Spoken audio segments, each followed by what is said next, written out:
Vous êtes-vous déjà demandé comment le plan de Dieu s'est développé tout au long de l'histoire de l'humanité?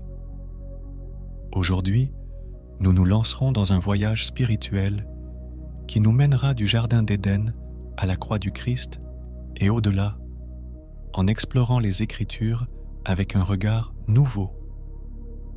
À travers les pages de l'Ancien et du Nouveau Testament, nous comprendrons comment le plan de Dieu s'est révélé au fil des millénaires, offrant la rédemption à une humanité déchue. Si vous ressentez le désir de vous rapprocher de cette vérité, abonnez-vous à notre chaîne pour ne manquer aucun contenu qui vous aide dans ce chemin de foi. Tout a commencé avant la création du temps lui-même, lorsque Dieu, l'Éternel, existait dans une majesté parfaite, sans commencement ni fin. C'est lui, le Créateur, qui a donné forme aux cieux et à la terre, et, le 6e jour, il a façonné l'homme à son image, lui donnant une compagne, Ève. Adam et Ève vivaient en harmonie dans le Jardin d'Éden. Mais le diable les a trompés, conduisant à leur chute et entraînant toute l'humanité dans le péché et la séparation d'avec Dieu. À partir de là, l'histoire de la Bible est l'histoire de la rédemption, dans laquelle Dieu, avec une patience et une miséricorde infinie, guide l'homme vers le salut. Les fils d'Adam, Caïn et Abel, furent le premier exemple des conséquences tragiques du péché. Caïn, mu par l'envie, tua son frère Abel. Pourtant, même au milieu de la corruption du monde, Dieu a trouvé Noé, un homme juste, et, à travers le déluge, a préservé sa famille pour qu'elle puisse recommencer l'histoire de l'humanité. De Sem, Cham et Japheth, les fils de Noé, sont issus les peuples de la terre, et Dieu a ensuite choisi Abraham pour donner naissance à un peuple saint, destiné à mettre en lumière le Messie. Lorsque Dieu appela Abraham, il avait 75 ans et quitta tout pour suivre la voie du Seigneur, croyant en la promesse qu'une grande nation naîtrait de lui. Quel enseignement de foi pouvons-nous tirer du voyage d'Abraham? Laissez un commentaire avec vos réflexions sur la manière dont nous pouvons répondre à l'appel de Dieu aujourd'hui. Bien qu'elle ait attendu 11 ans son fils promis, Sarah, la femme d'Abraham, a proposé à sa servante Agar de donner naissance à un fils. Ismaël, l'ancêtre des Arabes, est né, mais Dieu n'a pas oublié sa promesse. À l'âge de 100 ans, Abraham et Sarah, aujourd'hui âgés de 90 ans, ont vu naître Isaac, le fils de la promesse. Isaac, à son tour, engendra Jacob, qui devint Israël, le patriarche des 12 tribus. De 16 tribus est sorti Joseph, que Dieu a élevé pour sauver sa famille lors d'une terrible famine, transférant ainsi les descendants d'Abraham en Égypte. Après 400 ans, le peuple de Dieu, désormais asservi, fut libéré par Moïse et commença le voyage vers la terre promise. Un voyage qui aurait dû durer 3 mois, mais qui, à cause de son incrédulité, dura 40 ans.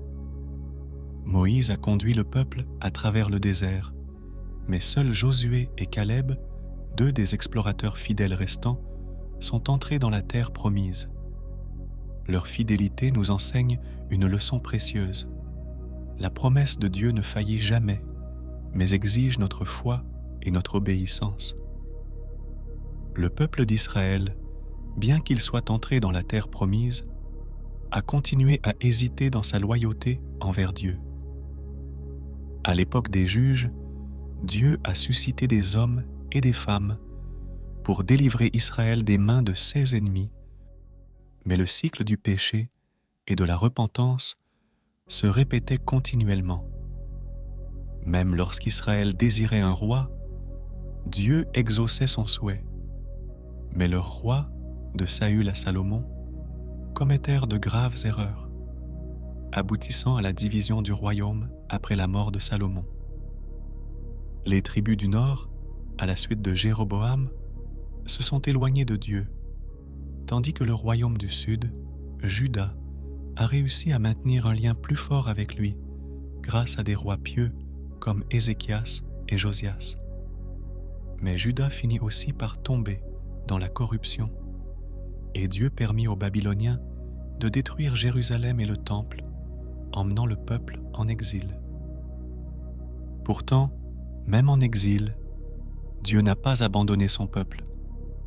Par l'intermédiaire de prophètes comme Jérémie et Daniel, Dieu a continué à parler et à apporter l'espoir, promettant la restauration.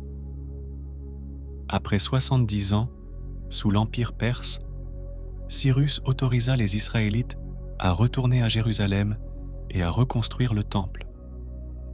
Mais le peuple, malgré son retour, a eu du mal à redécouvrir une véritable relation avec Dieu et est retombé dans l'apathie spirituelle.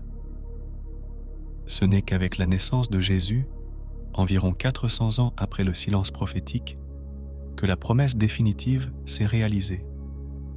Jésus, le Messie promis, est venu au monde en toute humilité, mais c'est grâce à lui que le salut a été rendu possible pour tous. Son ministère, ses paroles et ses miracles témoignaient de sa nature divine et de la mission que Dieu lui avait confiée. Bien que le diable ait tenté à plusieurs reprises de détourner le plan de Dieu, Jésus a tenu bon, conscient que la croix était le destin final qui mènerait à la rédemption du monde. Le sacrifice de Jésus sur la croix a changé l'histoire pour toujours. Le diable qui avait triomphé dans le jardin d'Éden fut vaincu dans le désert et sur la croix. Jésus est mort pour nos péchés, mais le 3e jour, il est ressuscité, garantissant notre salut. Avant de monter au ciel, il promet à ses disciples le don du Saint-Esprit, qui fera d'eux des témoins jusqu'aux extrémités de la terre. Après la Pentecôte, l'Église primitive s'est développée rapidement, malgré les persécutions. Les apôtres, soutenus par la puissance de l'Esprit, ont parcouru le monde connu, prêchant la bonne nouvelle et établissant des communautés de croyants. L'histoire de l'Église, racontée dans les Actes des Apôtres, se poursuit aujourd'hui. Nous faisons partie de cette même mission, appelée à témoigner de l'Évangile par notre vie. Le voyage que nous entreprenons aujourd'hui nous rappelle à quel point le plan de Dieu pour l'humanité est grand. Si cela vous a inspiré, laissez un commentaire et partagez vos réflexions sur la façon dont nous pouvons vivre cet appel dans notre vie quotidienne. Dieu est toujours à l'œuvre aujourd'hui et son plan s'accomplira aussi fidèlement qu'il a guidé son peuple dans le passé. Abonnez-vous à notre chaîne pour ne pas manquer le prochain contenu et continuez à marcher à la lumière de sa parole.